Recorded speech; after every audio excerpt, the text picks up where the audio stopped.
NFL has spoken, and it's about Caleb Williams.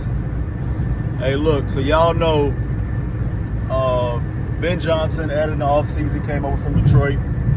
Y'all know what he do, what he like to bring, the trick plays, the creativity. Now you got a much better, much more talented quarterback in Caleb Williams as opposed to Jared Goff, who we can do more with. So expectations is going to be higher. Yeah, the Bears had the weapons last year, but how good is the weapons if you're always on your back? Now that shouldn't be an issue, as the Bears have what should be a top 10 offensive line, if not higher. You know, with the new pieces, the new additions they added, Drew Dahlman, Joe Thuney, Jonah Jackson, you know, all these guys they've added to the offensive line. They added some rookies, one from Texas A&M. No, Boston College, I'm sorry. So Texas A&M was the lineman. We got defensive line. So the Bears added some rookies. The Bears added some guys. They added some talent. So everything should be better. I like the running back we added in the 7th round. So yeah, they're expecting Caleb Williams to have a major leap with 4,500 passing touchdowns, close to 5K, and 35 passing touchdowns.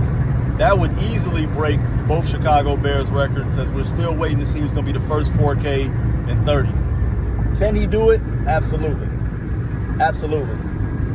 Absolutely. You add over Luther Burden, Colston Loveland, you know, to go along with what we already have, who I expect Rome Odunze to take a big step up this year.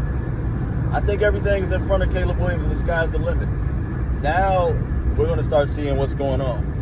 We're going to start seeing what we got. You know, year 3 is when you really look at it, but this year we're going to really see in this new system with an actual respected coach.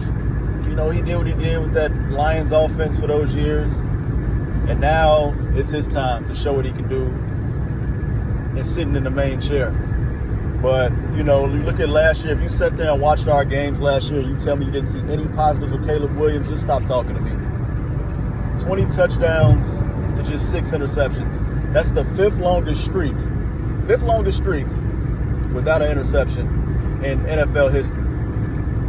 And that was a rookie. So for a rookie, he had it. He had the record.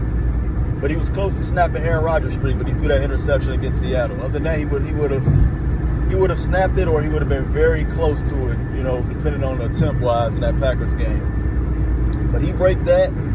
He wins us a Super Bowl. Packers fans, what else are y'all have to talk about then? Nothing. I see y'all going with this Jordan Love argument. Look, Jordan Love is not better than Caleb Williams. Stop it. Talent-wise, it is not close. Jordan Williams is, I put them two together. Jordan Love is the product of a very good offensive line. You switched them into different roles, it's a different ball game. Yeah, Caleb had better weapons, but even with the better O-line, Jordan Love made a lot of mistakes. Better O-line and more experience, he made more mistakes. Stop it. But we're going to see. That's the NFL prediction. Do y'all think the NFL is spot on with Caleb Williams' stats for the year? Or do y'all not see it? Let me know what y'all think in the comments. We out.